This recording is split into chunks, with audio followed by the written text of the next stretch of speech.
The imagined regret of not protecting a child you left alone is more salient and vivid than the statistics surrounding auto fatalities. Stories ignite the mind while probability puts us to sleep, and so we bring her along. We engage in such fallacious thinking, say Kahneman and Tversky, because individuals feel stronger regret for bad outcomes that are the consequence of new actions taken than for similar bad consequences resulting from inaction. 39 Action begets feelings of culpability, and taking responsibility for uncertain outcomes is a hard pill to swallow. If investor A makes dramatic changes to her portfolio before the market drops 20%, all else being equal, she will feel worse than investor B, who might suffer a similar loss but had not made recent changes to her holdings. Investor A will feel more responsible, and that responsibility hurts. This concept of inaction as a form of regret avoidance was driven home to me in an unforgettable way by my first ever therapy client, a woman I'll refer to here as Brooke. Although I have spent my entire career applying behavioral principles to the world of finance, my PhD is in clinical psychology. As one of the components for completion of my doctoral program, I was required to provide thousands of hours of counseling to clients in crisis, a skill set that has proven invaluable in speaking to panicked investors.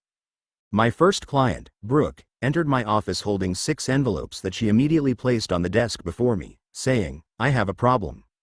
Brooke was attractive, well-dressed, articulate, and, I understood from her file, an exceptional student.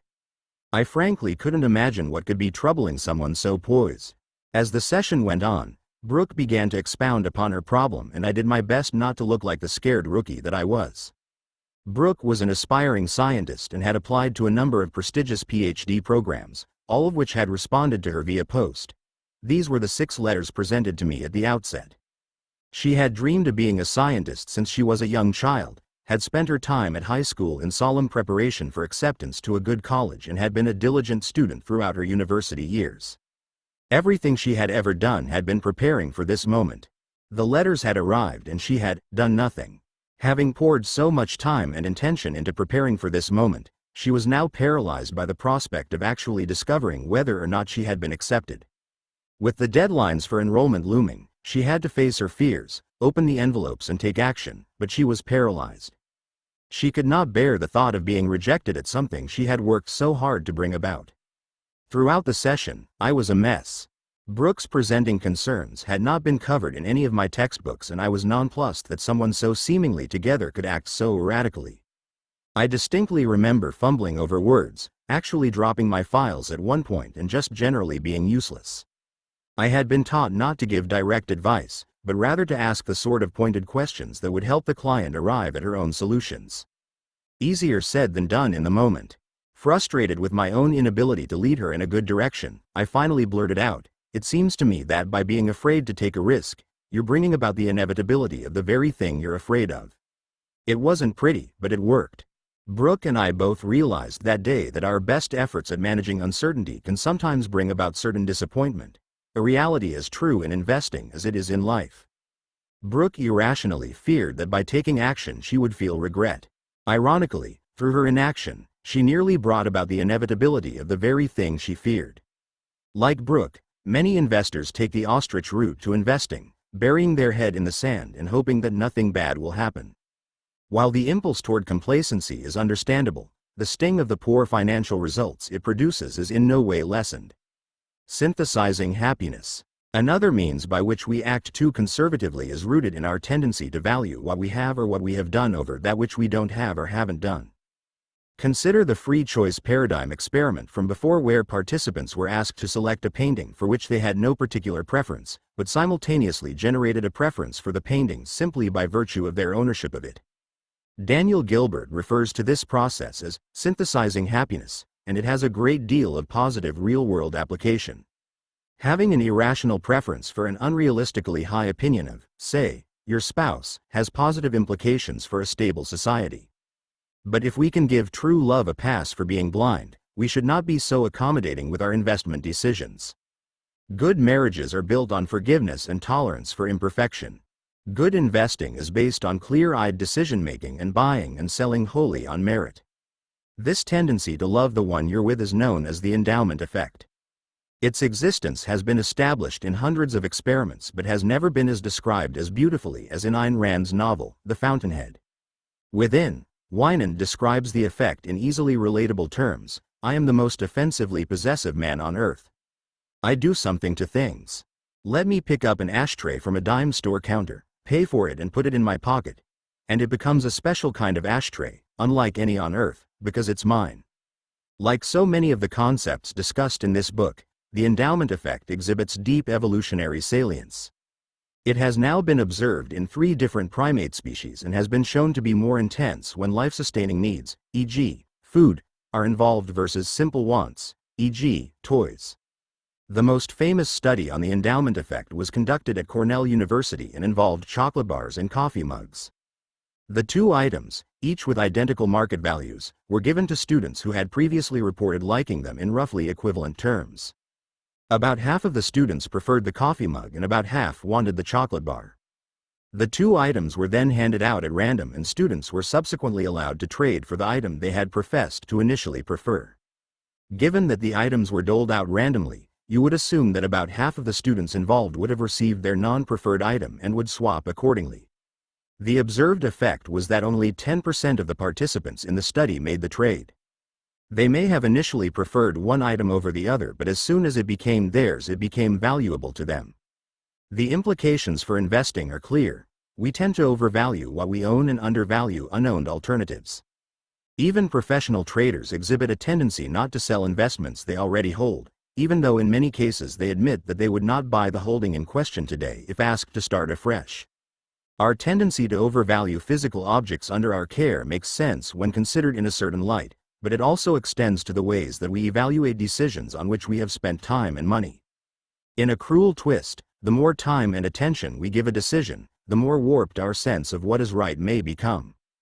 This sunk cost fallacy, as it is known, means that the larger the past resource invested in a decision, the greater the inclination to continue the commitment in subsequent decisions. The member of a gym he has never once visited may not cancel his monthly membership fee because to do so would mean that the whole thing had been a waste. A Farmville addict may spend hours a day, ignoring real-life responsibilities, to tend to digital crops, because to cease doing so would mean that the hundreds of hours previously invested would be for naught. This phenomenon would be little more than a blurb in a Psych 100 textbook if its impact were limited to digital crops and couch potatoes. But history is full of examples in which decisions made with an eye to sunk costs had a dramatic impact. Samuelson and Zeckhauser share the following in Status Quo Bias in Decision-Making. The Teton Dam, which eventually burst and killed 11 people and 13,000 cattle, was known to be faulty during its construction. These imperfections were ignored by the government, who insisted on pushing forward in order to complete the task. With the help of millions in taxpayer funds, Lockheed continued to build the never-profitable L-1011 aircraft in an attempt to justify past research and development efforts. The huge investment of American life and treasure is seen as the motivating force behind the Vietnam War going on far longer than it should have. The $1 billion spent on the Manhattan Project is viewed as contributing to Truman's decision to use atomic weapons against Japan in World War II. Had the bombs not been used to end the war, the resources devoted to the project would likely have been viewed as wasted. While certainly not as consequential as the examples mentioned above, investment managers commonly fall prey to the sunk cost fallacy when making buy and sell decisions. Consider the seemingly reasonable impulse to want your investment manager to do in-person site visits with potential investment targets. For starters, you begin with a sort of optimism bias about the whole affair because no investor ever vetted a deal he didn't believe to be worthwhile. Once the sunk costs begin to accrue, analysts and fund managers have a built-in bias for the result of the meeting to be positive. After all, if the management being scrutinized is disappointing, the trip and all of the time invested were for naught. Do you know how expensive it is to fuel a private jet? A second problem is getting straight answers from the people being vetted, who will obviously be putting their best foot forward and are also subject to subconscious biases about their own viability.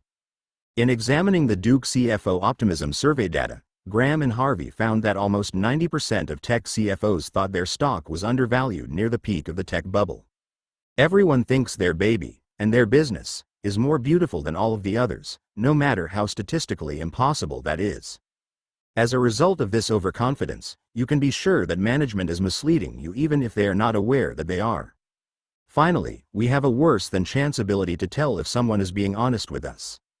In-person due diligence of management, for all its common sense appeal, is really little more than an expensive boondoggle that gives fund managers false confidence while increasing sunk costs that obscure decision-making. Endowment effect and experience. Hopeful new research out of the University of Maryland suggests that experience may lessen the impact of the endowment effect. John List observed that experienced sports memorabilia traders were much less prone to conservatism than their more callow counterparts. Whereas newbies tended to overvalue their holdings and be slow to buy and sell, more experienced traders sized up deals on an individual basis and made dispassionate decisions less prone to the endowment effect. If it is human nature to want to cling tightly to what we own, even in the face of better options, it is encouraging to think that we can be broken of this habit with sufficient experience. I can't stand losing. There are many paths to conservatism: avoidance of regret, privileging of what we own, the consideration of sunk costs, but all have an aversion to loss at their core. Regret aversion is fundamentally about avoiding the loss of perceived competence. The endowment effect is an evolutionary land grab designed to keep us from being taken advantage of. And the sunk cost fallacy is rooted in a fear of wasting time and resources. All paths to conservatism, it would seem, run through some form of loss aversion. It is perhaps the most widely disseminated finding of behavioral finance that our risk and reward preferences are asymmetrical and that we care far more about avoiding loss than we do about achieving gain. What is less understood is the brain science behind this phenomenon. As reported in Scientific American, Dr. Russell Poldrick and his colleagues found that the brain regions that process value and reward may be silenced more when we evaluate a potential loss than they are activated when we assess a similar-sized gain. Loss aversion is as much a physiological construct as it is a psychological one. Poldrick found enhanced activity in the reward circuitry of the brain as gains were made, but even stronger responses to potential losses, something the researchers dubbed neural loss aversion. 40. The fear of loss and the attendant behavioral paralysis that can accompany that fear have biological roots that run deep, but they must be shaken if we are to achieve our true potential as people and investors. Think about the most meaningful thing you have ever done. I would wager that it took a measure of risk, uncertainty, and hard work to achieve. In this, as with all risk, comes a valuable lesson. To strive for certainty is to doom oneself to mediocrity. Nothing is less safe than playing it safe, and nothing guarantees loss like trying to avoid it. Consider the person who remains unattached to avoid risking heartache and finds loneliness in the process. Or the would-be entrepreneur who never makes the leap of faith and wastes a career working at jobs they hate. Or the investor paralyzed by a fear of volatility that arrives at retirement with resources inadequate to meet their needs. Indeed, the irony of obsessive loss aversion is that our worst fears become realized in our attempts to manage them. The sweet taste of familiarity. Like any good child of the 80s, I have a keen recollection of the soda wars. Tired of being the red-headed stepchild of soft drinks, Pepsi ran a series of commercials that pitted Coke and Pepsi head-to-head in a blind taste test. Much to the delight of Pepsi, and much to the surprise of most of the blind taste testers, the results of these blind taste tests favored their product more often than not. Pepsi touted the results of this scientific study in a legendary ad campaign that was everywhere from the mid-1970s well into the 80s. It stands to reason, of course, that if a slight majority of people prefer one soft drink over another, the preferred beverage should also enjoy a sales advantage over the less preferred beverage. And yet, as of the writing of this book, Coke enjoys a 17% share of the U.S. soda market, roughly double that of Pepsi. Likewise, Diet Coke weighs in at a 9.6% market share compared to just 4.9% for Diet Pepsi. There are a number of reasons that might account for this difference, e.g., Pepsi is sweeter and outperforms in sip tests but can be cloying over the course of a whole can. But a huge part of the chasm between preference and purchasing seems attributable to conservatism. Coke beat Pepsi to market by 12 years, and what the Coca-Cola Company achieved in terms of brand building is nothing short of miraculous. By employing lifestyle advertising before there was a name for such a thing, Coke has woven itself into the fabric of American life in a way that is unprecedented. It is hard to imagine a brand that feels like more of a known quantity than Coca-Cola. As a result, Coke was relatively unimpacted by the Pepsi challenge, despite their relatively poor showing. Pepsi banked on soda drinkers making a change based on updating rational preferences, but Coke won by realizing that nothing tastes quite as good as familiarity. 41. What's the big idea? Thinking is metabolically taxing. We have to parse tens of thousands of decisions per day. The best information is also the hardest to assimilate because it is often expressed mathematically or via complex ideas. Holding outcomes equal, action is more likely to lead to regret than inaction. We synthesize happiness, but fail to learn from mistakes, by building up the choices we make and denigrating the road not taken. We immediately ascribe higher value to things we own. An emphasis on sunk costs can lead us to work for completeness over quality. Notes. 35 Joel Humans, 35,000 Decisions. The Great Choices of Strategic Leaders. Roberts Wesleyan College Leading Edge Journal, March 20, 2015. 36 Samuelson and Zeckhauser. Status Quo Bias in Decision Making. Journal of Risk and Uncertainty, 1988, page 9. 37 Brian Wansink and Jeffrey Sobel. Mindless Eating, Environment and Behavior. January 1, 2007. 38 W. Edwards. Conservatism in Human Information Processing, in B. Kleinmutz, ed. Formal Representation of Human Judgment, Wiley, 1968. 39 D. Kahneman and Tversky, Choices, Values and Frames. American Psychologist 39, 1984. pp. 341-350. 40 Russell A. Poldrick, What is Loss Aversion? Scientific American. 41 Gus Lubin, Here's the Real Difference Between Coke and Pepsi, Business Insider, December 19, 2012. Calm Chapter 6. Attention. One murder makes a villain, millions a hero. Numbers sanctify my good fellow. Charlie Chaplin, playing the role of Henri Verdoux. Quick. Name all the words you can that begin with the letter K. Yes, I'm serious. Take a moment and make the most complete list you can. How many were you able to come up with? Now, make a second list with all of the words you can think of with K as the third letter. How many could you name this time?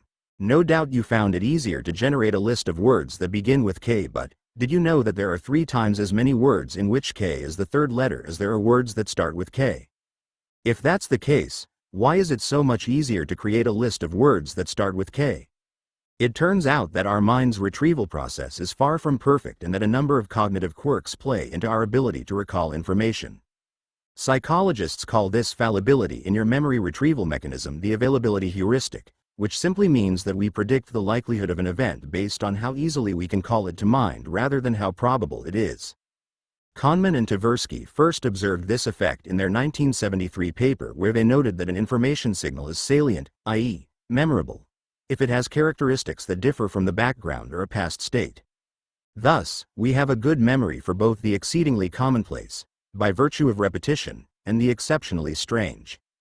Behavioral economist Robert Shiller suggested that the ubiquity of the internet made it easier for investors to bid up the prices of internet stocks to unprecedented levels during the .com bubble. Evidence of the usefulness of the www was everywhere, making it easy to create internal narratives about how the internet could be paradigm-changing. Likewise, we see the effects of black swan events like the Great Recession linger in the public consciousness for years after the fact, unusual and impactful as they are. Unfortunately for us, the imperfections of the availability heuristic are hard at work as we attempt to gauge the riskiness of different ways of living and investing. The power of story. The basic premise of the attention pillar is that we make probability-insensitive judgments because of our reliance on information that is vivid over information that is factually accurate. Our propensity to rely on salience over math was powerfully illustrated by researchers at the University of Massachusetts using the humble jellybean. Let's have you play along, using language just slightly different from that of the original experiment. Imagine that you are tasked with drawing a jellybean, blindfolded, from one of 2 bowls. If you draw a white jellybean you will get nothing, well, besides one delicious white jellybean. But if you draw a red jellybean you will get $100. The first bowl has 9 white jellybeans and 1 red, and bowl 2 has 91 white jellybeans and 9 red. From which of the bowls would you draw for the chance to win the $100? A quick step back from the problem shows that bowl 1 has a 10% probability of success while bowl 2 has a mere 9% chance of winning. Bowl 1 is the rational choice. But if you're like most people, bowl 1 doesn't feel like the best choice. Bowl 2 feels more likely to pay off, even if you stop and consider the math. What accounts for this nagging feeling? Why is it that 2/3 of participants chose bowl 2 even after being directly informed of the probabilities? As one participant said, I picked the bowl with the more red jelly beans because it looked like there were more ways to get a winner, even though I knew there were also more whites, and that the percents, were against me. 42 people think in stories, not percentages, and the second bowl offers 9 different storylines that end in success, whereas bowl 1 offers just a single story with a happy ending. There's a reason why teachers from Jesus to Aesop have used parables as the medium for their message. Stories stick. We may know this intuitively, but Uri Hassan of Princeton took our understanding of the power of story a step further by examining the brains of people both telling and listening to stories. Hassan found that when a woman shared an emotional story with a group of strangers, their brains synchronized. When she had activity in her insula, an emotional brain region, the listeners did too. When her frontal cortex lit up, so did theirs. By simply telling a story, the woman could plant ideas, thoughts and emotions into the listener's brains. Listening to and telling a story creates not only a shared narrative but also a common physical response. It is as if the storyteller is opening her mind and directly placing the thoughts in their pure form in the heads of those gathered to listen. Storytelling bypasses many of the critical filters we apply to other forms of information gathering, which is what makes a movie so immersive to watch but can also give misinformation a superhighway to our mind. For this reason, stories are the enemy of the behavioral investor. To look more closely at the power of story, consider how much you would pay for a single, sequined glove, in a dated 1980s fashion. Not much, I'd wager. Now, how much would you pay if I told you that the glove had been worn by Michael Jackson? The story completely changed the means by which you valued the item. This is not so dangerous with 1980s pop paraphernalia, but very dangerous when buying stocks. Nowhere is the power of narrative more fully realized than in IPO, initial public offering, investing. IPOs are novel, often focused in new and growing sectors, and companies tend to go public at times of great bullishness. Almost every investor I know has gone through the mental storyboarding of how much money they would have if they had only bought Apple, Tesla, Amazon, whatever, on the first day that it went public. The power of narrative, emotion and fear of missing out combine to make IPOs extremely appealing to both professional and retail investors. How has all of this excitement over IPOs served the investing public? Coliotti, Pagliari and Wismara show in IPO pricing growth rates implied in offer pricing that the average IPO in the US has gone on to underperform the market benchmark by 21% per year in the first 3 years following its release. Despite this massive underperformance, there is no good reason to suppose that the demand for IPOs will wane in popularity in the years to come. After all, there will always be stories. If it bleeds, it leads. If stories in general have a powerful hold on our minds, then one type of narrative is particularly powerful: scary stories. Like all stories, scary tales bypass some of our critical filters but also have enormous staying power for evolutionary reasons. Dangerous, scary memories are sticky precisely because they help us survive. Good news won't kill you and so is quickly expelled from the memory. Learning the lessons taught by traumatic events, on the other hand, has an important evolutionary function with no margin for error. The reality of this was brought home to me when, as a newlywed, I was given the not-so-unpleasant task of teaching at a college on the north shore of Oahu.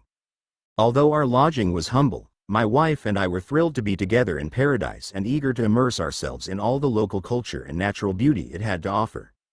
That is, until I watched Shark Week. For the uninitiated, Shark Week is the Discovery Channel's 7-day documentary programming binge featuring all things finned and scary. A typical program begins by detailing sharks' predatory powers, refined over eons of evolution, as they are brought to bear on the lives of some unlucky surfers.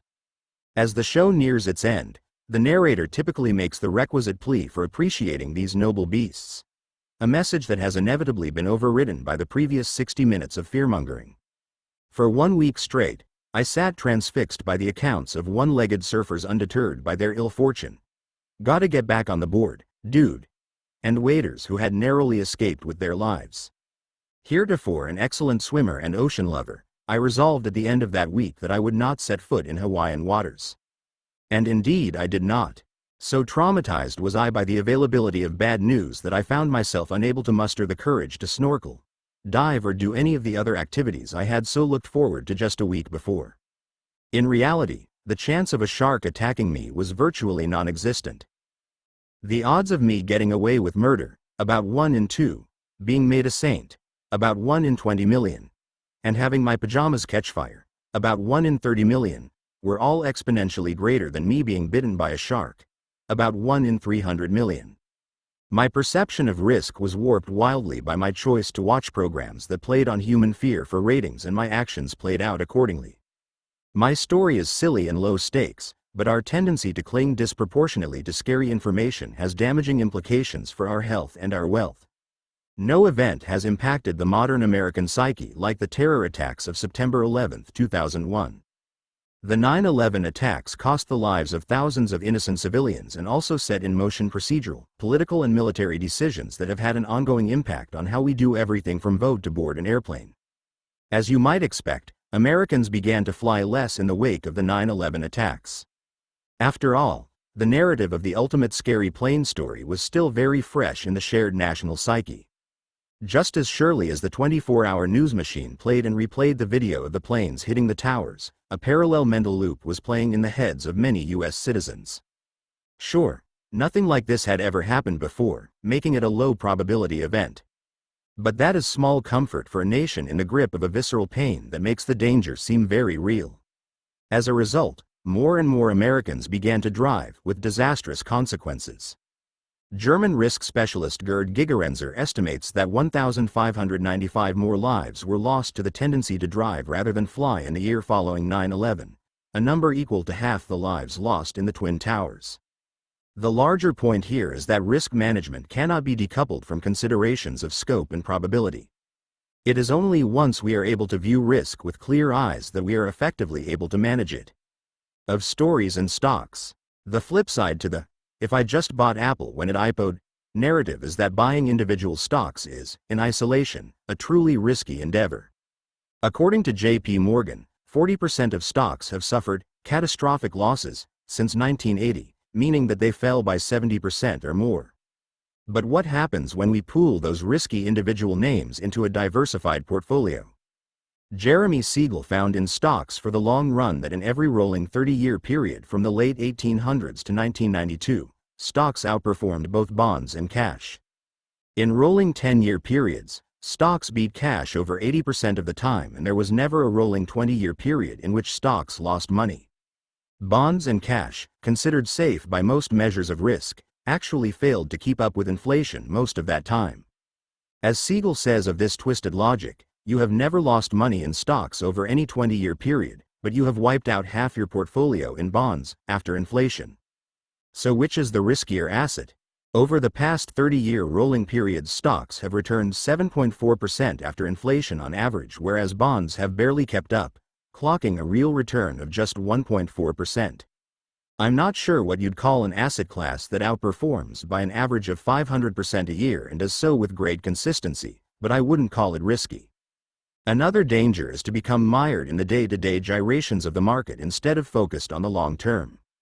Once again, stocks do seem very scary if you're looking at them every day. Greg Davies shows that if you check your account daily, you'll experience a loss just over 41% of the time. Pretty scary when we consider that human nature makes losses feel about twice as bad as gains feel good. Look once every 5 years and you would have only experienced a loss about 12% of the time, and those peaking every 12 years would never have seen a loss. 0.43 12 years may seem like a long time, but it's worth remembering that the investment lifetime for most individuals is likely in the range of around 40 to 60 years. Equity investing activates our story brain in the direction of both greed and fear, because there are salient examples throughout history of both great wealth creation and wealth destruction. But risk, real risk, is the probability of permanent loss, not the bumps and bruises along the way. To manage risk in any meaningful sense means stepping outside of the stories we tell ourselves and considering information in as emotionless a manner as possible. If properly diversified and considered against an appropriate timeline, a portfolio with equities as its primary driver provides a great deal of reward with very little risk in the most meaningful sense of the word. Now that's a story worth telling. When less is more. It is often assumed that there is a positive, linear relationship between information and market efficiency. It stands to reason, at least to a point, that the more publicly available information we have about a security, the greater our ability to accurately price that security. But is it possible that too much information can be as bad for efficiency as too little? As reported in Scientific American, the amount of data that we produce doubles each year. To put it more concretely, in 2016, humankind produced as much data as in the entire history of the species through 2015. The publication's best estimate for the future of data is that in the next decade there will be 150 billion network measuring sensors, 20 for every man, woman and child on Earth. At this point, the amount of data that we produce will double every 12 hours.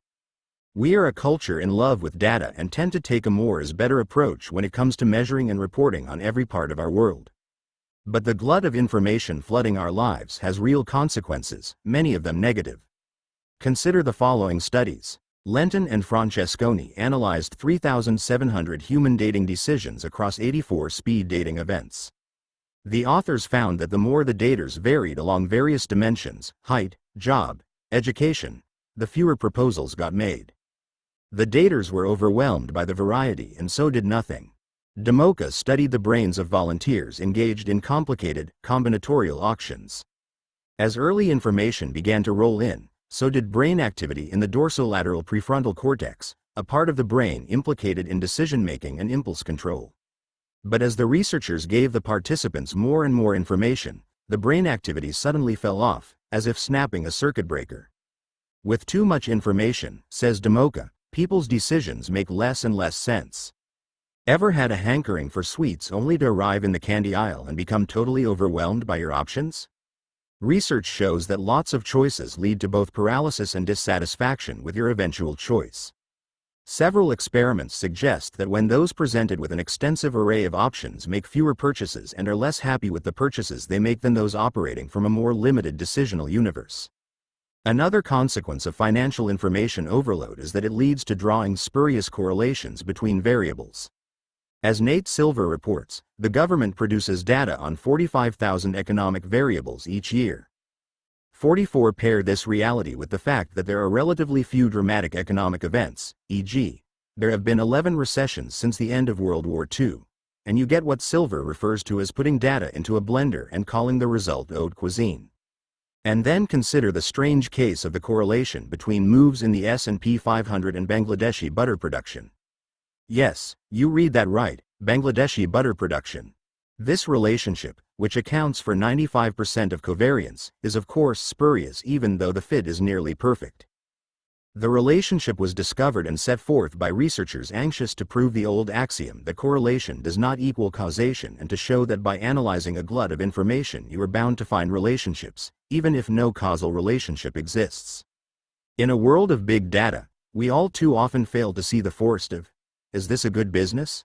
For looking at the trees of esoteric data points? No matter what exotic economic measures professors and pundits may dream up in the future, there will always be some that show some fleeting correlation with stock returns, but fail to pass the sniff test of, should it matter when determining whether or not to become partial owner of a business. The coming wave of big data seems just as likely to yield a ton of false positives as it is any great new insights about the way markets behave. Too much of a good thing. Daniel Kahneman and Amos Tversky's Linda the Bank Teller study provides yet another powerful example of how more information is not always better.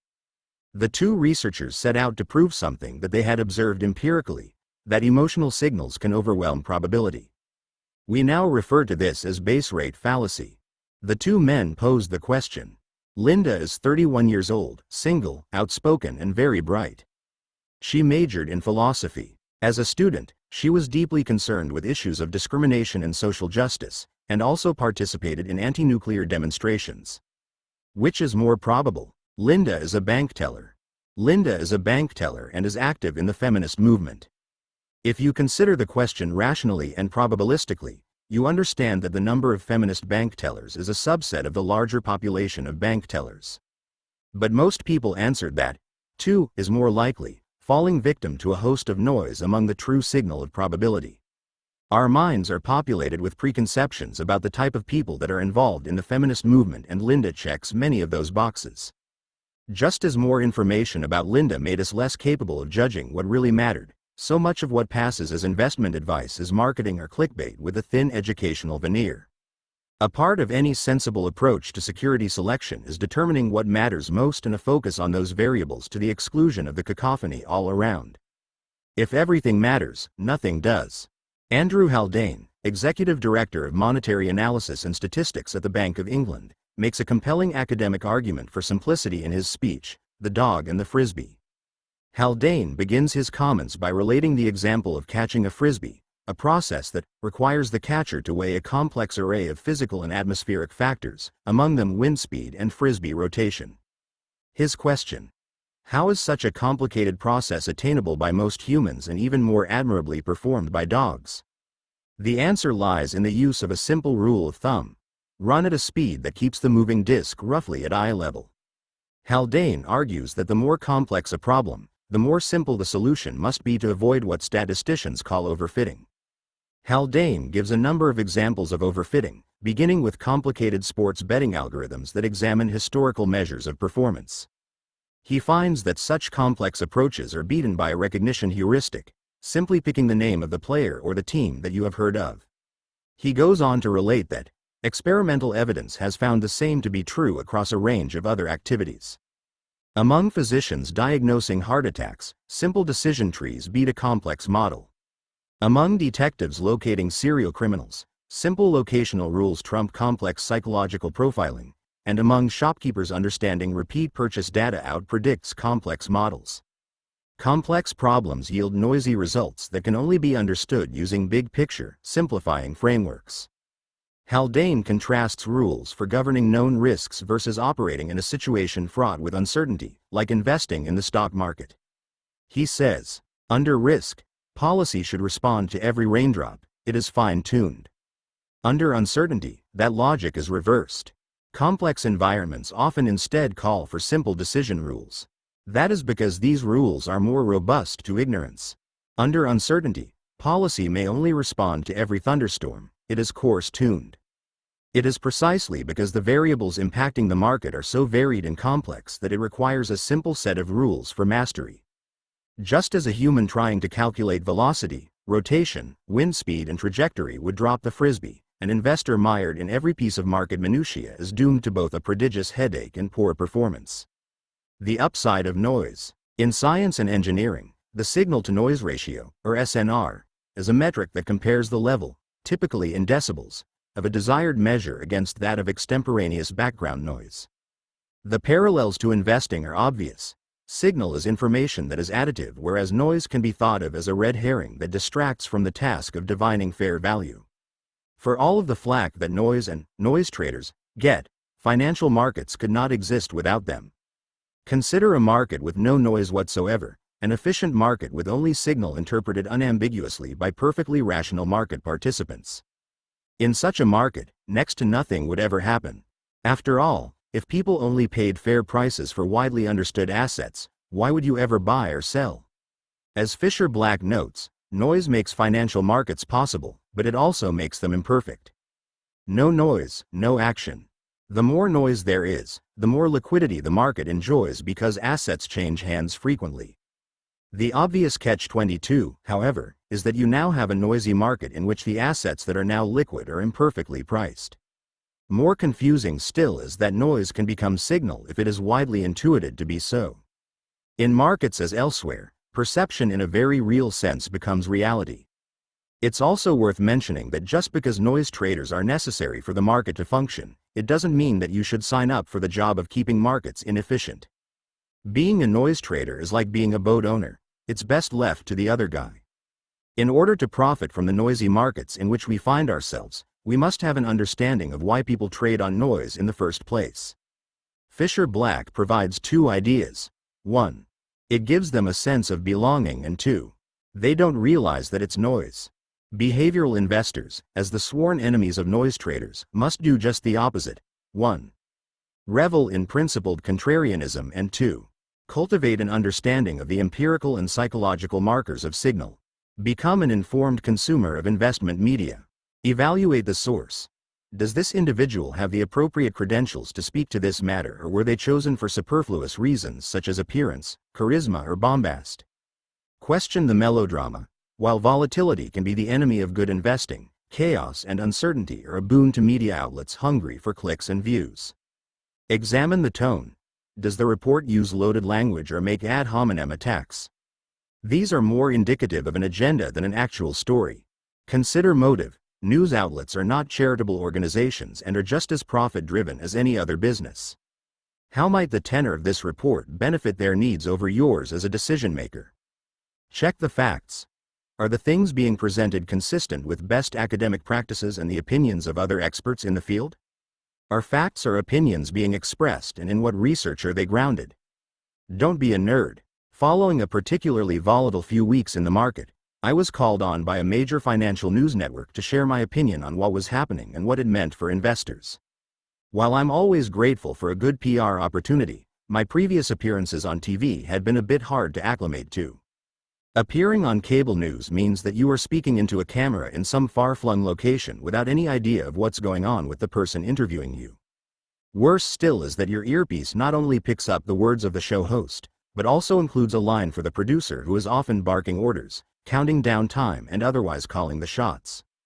Having dueling voices in your head produces a sort of manufactured schizophrenia that I still find a bit difficult to navigate. On this particular day, I had shared some of my high-level remarks with the producer, who had asked me, in no uncertain terms, to be more bombastic and dogmatic in my opinions.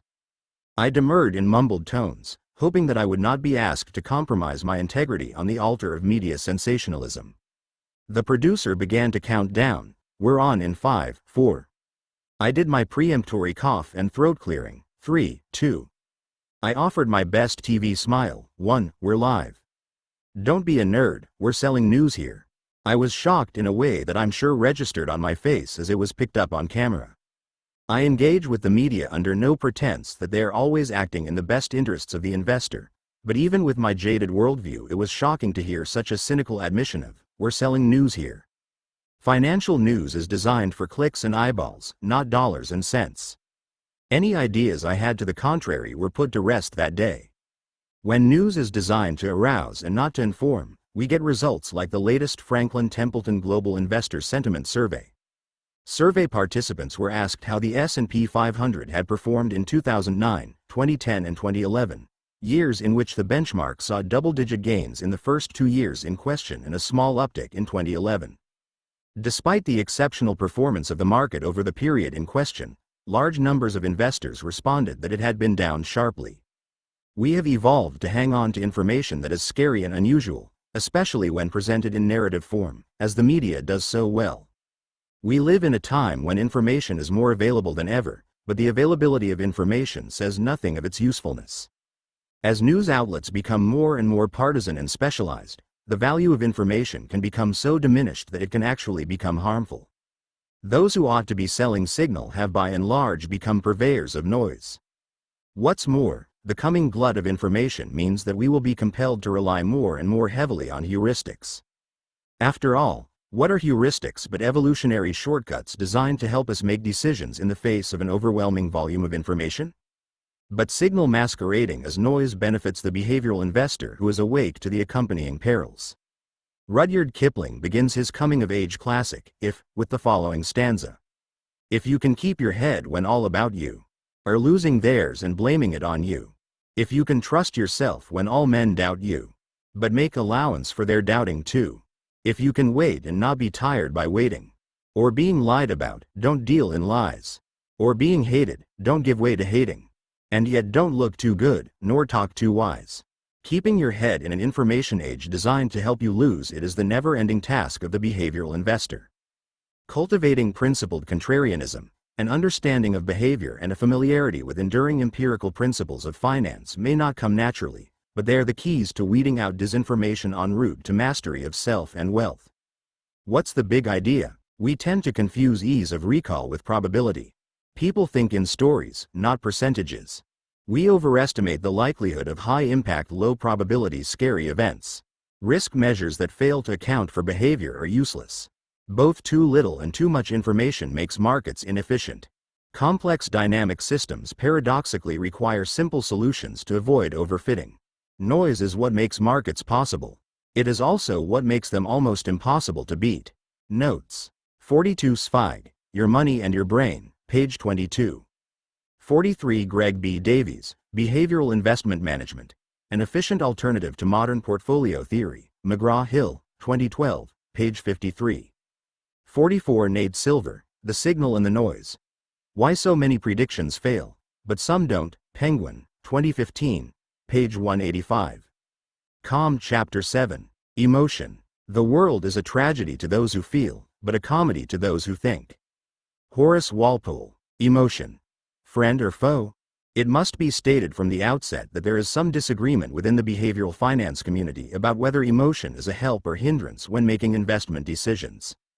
One camp thinks emotions provide valuable information that deepen context, while another feels they obscure rational thinking. Both are right to a point, and we'll now consider some of the relevant research in an attempt to see where emotion does and does not fit in the context of becoming a behavioral investor. It is correctly argued by those in the pro camp that, in a very real sense, emotion is a prerequisite to being able to make decisions at all. Denise Shull points out in Market Mind Games that those with damage to the emotional centers of their brain often have difficulty making even simple decisions like what to wear to work or what to eat for breakfast. 45 Even quotidian, low-stakes decisions have an emotional undercurrent that is noticeable only in its absence.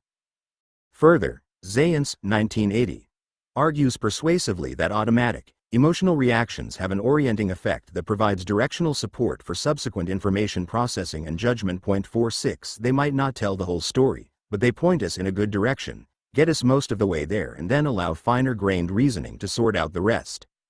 As Lowenstein and Schade point out, there are plenty of instances that come to mind when emotion serves this orienting function nicely. They write, undoubtedly, the great majority of predictions of feelings are reasonably accurate. People know they will feel bad if they lose their job, get rejected by a lover, or fail an examination, that they will be stressed on the first few days of a new job, and that they will experience a post-job high. The importance of quick and dirty directional shortcuts for a brain overwhelmed by its processing demands cannot be overstated, and emotion does the job nicely. In addition to being cognitively expedient, there are profound evolutionary benefits to emotion.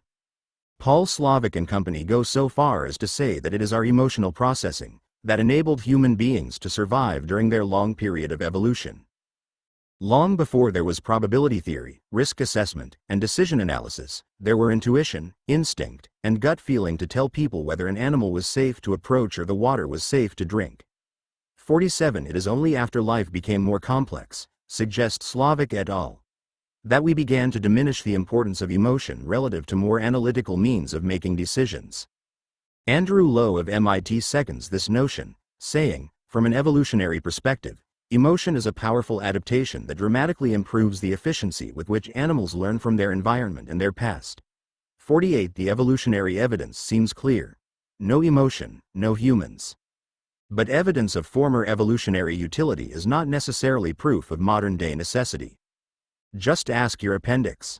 As surely as emotion assists in some facets of decision-making, it seems to hinder others. The previously mentioned orienting effect of emotion can be, well, downright disorienting. Emotion may correctly tell us that being broken up with will be painful, but may mistakenly lead us to believe that a bigger house or a higher salary are the keys to happiness. The literature has shown that both of these later are demonstrably untrue. Eisen found that low levels of positive affect can improve creative decision-making, but positive mood has also been shown to impair other aspects of cognition such as memory, deductive reasoning, and planning. 49 Some studies have shown that positive emotion can impact the recall of positive information, whereas others have found that being happy inhibits processing and can cause cognitive processing impairments. Happiness has been shown to improve performance on some tasks, e.g., Dunker's candle task, but has hurt measures of executive function on others, e.g., Stroop test, Tower of London test. Confused yet? While positive emotion seems to improve some sub-facets of decision-making and harm others, one finding is less controversial. Happiness leads to greater reliance on heuristics, or cognitive shortcuts. Bodenhausen, Kramer and Susser, 1994, found that positive mood increases reliance on stereotypes to judge other people. 50 Forgas and Fiedler, 1996. Likewise argue that positive affect leads to greater discrimination against those in the outgroup. 51 The takeaway here seems to be that the human mind is a happiness preservation machine and facilitates that by remaining superficial when things are going well.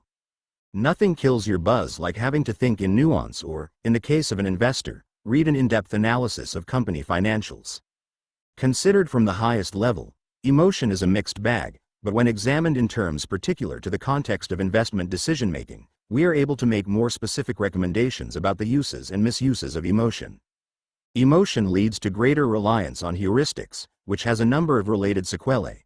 Ignoring rules, de-emphasizing probability, truncating timelines, homogenizing behavior and shifting risk perception. As always, context is king. Many of the aforementioned impacts are positive in life or death situations in which time is limited. But we no longer live in a jungle, and the concrete jungles that house financial markets play by an altogether different set of rules. A poor, wayfaring stranger. Imagine that you are seated in your favorite theater, eagerly awaiting the start of a new release, Star Wars Episode 19, Return of the Jedi. If you were to pause and observe the other people gathered in the theater, you might observe a host of different behaviors. One married couple might be discussing the best schooling options for their young children. The proprietor of a comic book store might be wolfing down popcorn as he intently scours reviews of the new flick, being sure to avoid spoilers. Children might be poking and bothering their siblings. A young couple on their first date might be awkwardly trying to get to know one another. In short, there would be a great heterogeneity of behavior in spite of your common locale and shared interest in a galaxy far, far away. Next, picture someone standing up in the very same theater and yelling, "Fire," at the top of their lungs. Now what would happen to the behavior of the gathered cinephiles? In a frantic rush, the former heterogeneity of behavior would give way to a singular purpose: make it to the door. Low levels of emotion give rise to a high dispersion of ideas and behaviors, but strong emotion has a decided homogenizing effect that can harm the investor with even the best intentions. Emotion makes you a stranger to your rules. In Predictably Irrational, Dan Ariely reports on some, stimulating, work done by himself and a group of colleagues that demonstrates how emotion can override obedience to rules. Ariely and company asked a group of students 19 questions about their sexual preferences, including their propensity to engage in odd sexual behaviors, cheat on a partner, practice safe sex and engage respectfully with their partner. They first asked these questions of the students in a cold state in which they were emotionally and sexually unaroused. As you might have guessed, the tendency among the students in the cold state was to advocate for safe, consensual sex that respected the wishes of the partner and occurred within the context of an existing relationship. Next, Ariely and team introduced emotion into the exercise in the form of pornographic images aimed at sexually and emotionally arousing the participants. When sexually aroused, the answers of the participants to the 19 questions changed dramatically. They were 136% more likely to cheat on a partner, 72% more likely to engage in odd sexual activities and 25% more likely to have unprotected sex. Ariely sums it up thusly: prevention, protection, conservatism, and morality disappeared completely from the radar screen. They were simply unable to predict the degree to which passion would change them. The lurid nature of the experiment may lead us to believe that its impact is limited to sexual arousal, but that would be a mistake. As Ariely says in a footnote, we can also assume that other emotional states, anger, hunger, excitement, jealousy, and so on, work in similar ways, making us strangers to ourselves. 52. The students in the study knew all of the rules. You always wear a condom and you never cheat on your partner. They just didn't care about the rules in the heat of the moment. So too are you aware of many of the rules of smart investing. They just seem obsolete in a moment of fear or greed. Psychologist and trading coach Brett Steenbarger says it well, referring to a group of traders he studied: the net effect of emotion on trading appears to be a disruption of rule governance. Under emotional conditions, their attention became self-focused to the point where they were no longer attentive to their rules. Often, it wasn't so much a case that under emotional conditions they doubted their rules, rather, they simply forgot them. 53. No matter how smart, an emotional investor is a stranger to himself and his rules. Arbitraging the national psyche. The Minnesota Multiphasic Personality Inventory, MMPI, is a widely used assessment of mental disorders that provides interesting insights into the American national psyche. Between 1938 and 2007, the levels of psychopathology in the U.S., as measured by the MMPI, have risen greatly. Specific areas on the rise include moodiness, restlessness, dissatisfaction, instability, narcissism, self-centeredness, anxiety, unrealistically positive self-appraisal, impulse control. For all the societal progress made over that time, it would appear that emotional well-being remains more elusive. Arbitraging emotionality seems to be an enduring form of investing advantage, one that may actually be increasing. Emotion impacts our assessment of probability. One of the things that makes adhering to probabilities so difficult and profitable for an investor is that emotion has a pronounced impact on how we assess probability. Predictably, positive emotion leads us to overstate the likelihood of positive occurrences, and negative emotion does just the opposite. This coloring of probability leads us to misapprehend risk. Anger has been shown to make people less threatened by risk, while sadness makes them more threatened. Our personal affinity for a behavior also makes it seem more or less risky. Boating and skiing, both relatively dangerous, are largely overlooked as sources of bodily harm because they are so enjoyable. Good investing, tedious as it can be, is inappropriately labeled as risky when it is really just boring. All too often, when assessing risk, we ask ourselves, is this fun? And not, is this dangerous? Happy people are much more likely to think that they will win the lottery, but, newsflash, this doesn't improve their odds. Even if the overarching tendency to associate emotion with risk seems intuitive, the intensity with which we distort probability may still surprise you. Rodenstrike and H.C. 2001 showed that if the outcome of a bet is emotionally rich, its attractiveness or unattractiveness is insensitive to changes from probability as great as from 0.99, nearly certain, to 0.01, highly unlikely. 0.54. Lowenstein et al. 2001 found that participants' self-assessed likelihood of winning the lottery was the same whether the probability was 1 in 10 million or 1 in 10,000. 0.55. They further noted that emotion gives uncertain outcomes an all or none quality that focuses on possibility rather than probability. We are all much more like Jim Carrey's character in Dumb and Dumber than we might like to admit. When told by the object of his affection that he has a 1 in 1 million chance of ending up with her, he smiles with relief and says, "So you're telling me there's a chance?" All too often we confuse the intensity of our longing with the probability of our winning. Rainy Days and Mondays. Hirschleifer and Shumway examined the impact of cloud cover, which directly impacts mood, on the daily returns of 26 different stock exchanges.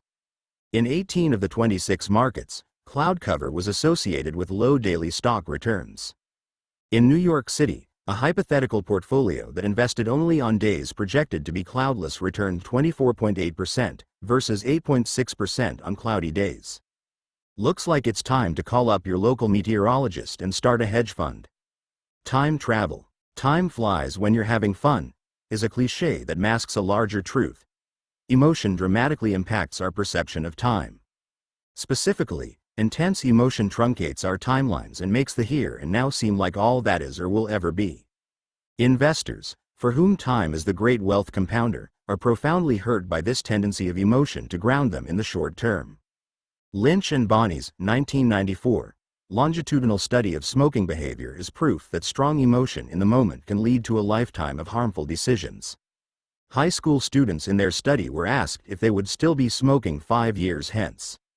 Among occasional smokers, 15% predicted that they would be smoking in 5 years, compared to 32% of those who smoked 1 pack a day.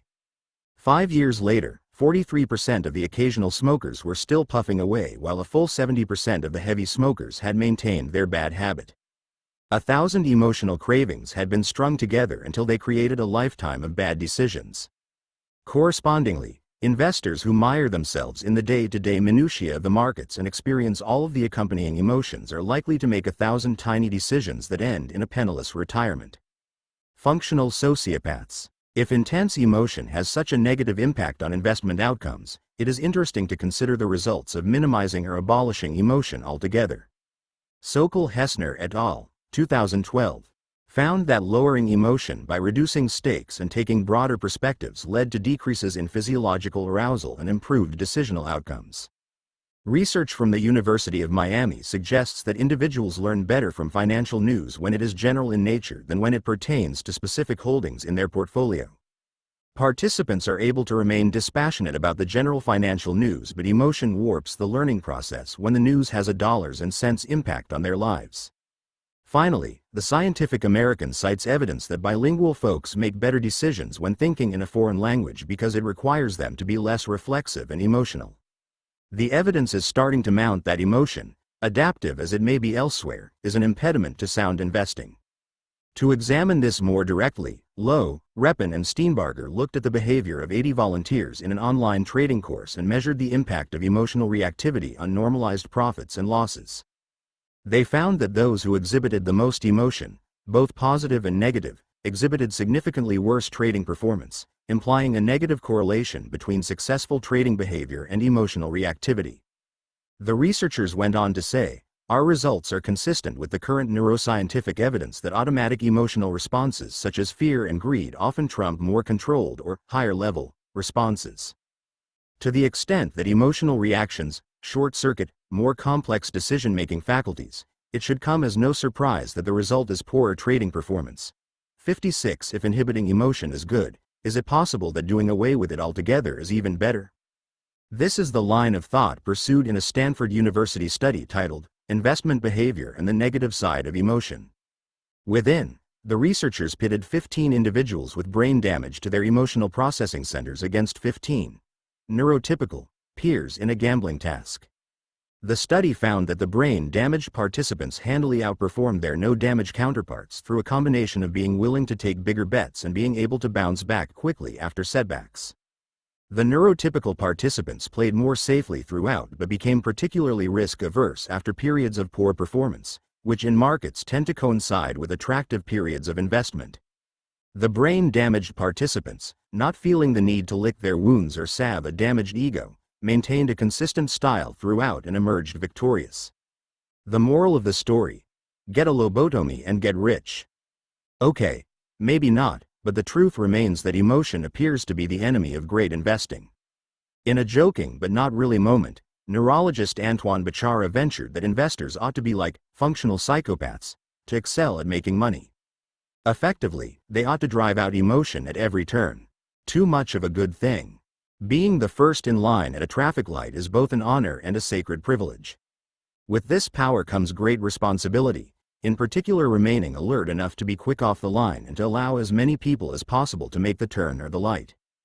Not everyone views this as the same high calling as I do, however, and from time to time people will be slow to turn or miss the light entirely because they are texting or otherwise engaged. At times like these, I give my car horn a quick tap to alert the person in front of me to their dishonorable behavior. One weekend in the recent past, I was behind such a distracted driver and gave my customary honk. In an instant, the person ahead of me gave me an angry look and shot me their middle finger before making the turn. As luck would have it, I pulled up next to them at the next light and the offending party rolled down his window to apologize. "I should have been paying attention," he offered. "I hate it when people do that to me." His initial, emotional response was anger toward me for honking. It was only after further consideration that he gained some empathy into how he had treated others, and his thinking slow response allowed him to take some responsibility. As much as I would like to believe that those who shirk traffic light responsibilities are a unique brand of evil, this man was much like all of us. He let his emotions register before his thinking eventually took over. Ledoux, 1996. And his colleagues have done some interesting work that speaks to what I observed at the traffic light: the primacy of affect over reason. Based on their studies of rats, they discovered a direct neural connection from the sensory thalamus, where basic signal processing is performed, to the amygdala, or emotional center of the brain. This direct connection, that does not meander through the neocortex, means that signals are processed emotionally before they can ever be reasoned through. Rats are quite literally able to be afraid before they can even know why, a system that provides them with a quick but crude assessment of their behavioral options.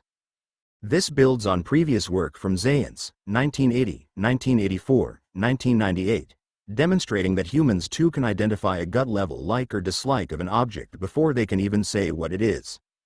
Further, our emotional response to a stimulus is shown to linger in memory far beyond any of the particulars of that stimulus. For instance, you may retain a strong visceral dislike of a movie for which you remember no details.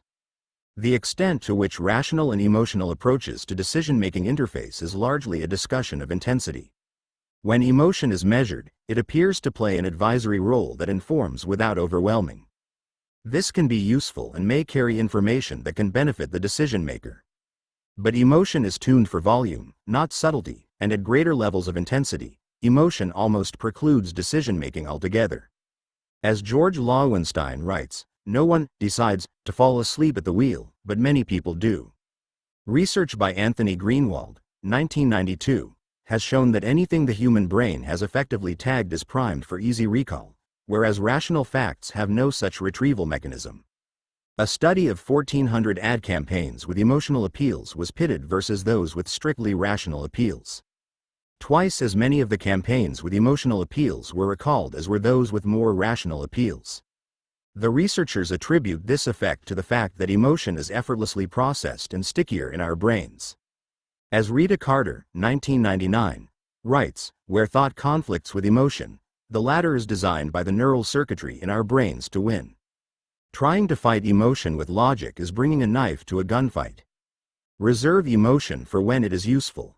Most animals have evolved adaptive stress responses that protect them in times of peril. A threatened cobra raises its hood, a puffer fish puffs itself out, and a turtle retreats into its shell. The human animal, conversely, seems destined to do just the wrong thing under pressure. We sweat profusely when we need to look our best. Our mouths go dry as we wait off stage to give a big speech. Our ability to forecast, anticipate, and worry may separate us from the rest of the animal kingdom, but it can also separate us from a great deal of money. The best parts of life are times of elevated emotion. A marriage, the birth of a child, watching a friend graduate from college. Even life's saddest moments have an enduring ability to teach and shape behavior by virtue of their singular memorability. But as surely as emotion enriches as the soul, it depletes the wallet, and it is best kept for the times and seasons for which it is most useful. What's the big idea? Our love of money makes us less, not more, reliant on emotion when making financial decisions. Emotion provides crude but important shortcuts that preserve mental capacity. Strong emotion leads to greater reliance on heuristics. Emotions are good for making life and death, time-sensitive choices, but are less useful in other contexts. Emotion makes us a stranger to rules we would otherwise profess to follow. Powerful feelings have a homogenizing impact on behavior. We tend to conflate our desire for an outcome with its likelihood. We are prone to viewing enjoyable activities as less risky, and vice versa. Intense emotion truncates timelines and leads us to ignore our future selves in favor of our immediate selves. Notes. 45D Shull, Market Mind Games, McGraw-Hill, 2011. 46 R.B. Zayance, Feeling and Thinking, American Psychologist, 1980. 47 P. Slavic, E. Peters, M. L. Finucane and D.G. McGregor, Affect, Risk, and Decision-Making, Health Psychology, 2005. 48 A. W. Lowe and D. V. Repin, The Psychophysiology of Real-Time Financial Risk Processing, Journal of Cognitive Neuroscience 14-3, 2002, pp. 323-339. 49 A. M. Eisen, Positive Affect and Decision-Making, in M. Lewis and J. M. Haviland, eds. Handbook of Emotions. Guilford Press, 1993, pp. 261-277. 50 G. V. Bodenhausen, G. P. Kramer and K. Susser, Happiness and Stereotypic Thinking in Social Judgment, Journal of Personality and Social Psychology 66-4, 1994, pp. 621-632. 51 J. P. Forgas and K. Fiedler, Us and Them. Mood Effects on Intergroup Discrimination, Journal of Personality and Social Psychology 70, 1996, pp. 28-40. 52 Dan Ariely, Predictably Irrational, HarperCollins, 2009. 53 B. N. Steenbarger, The Psychology of Trading. Tools and Techniques for Minding the Markets, Wiley, 2007, page 54. 54 Y. Rodenstrike and CKHC, Money, Kisses, and Electric Shocks. On the Effective Psychology of Risk, Psychological Science, 2001. 55 G. F. Loewenstein, E. U. Weber, CKHC and N. Welch, Risk as Feelings, Psychological Bulletin 127-2, 2001, pp. 206.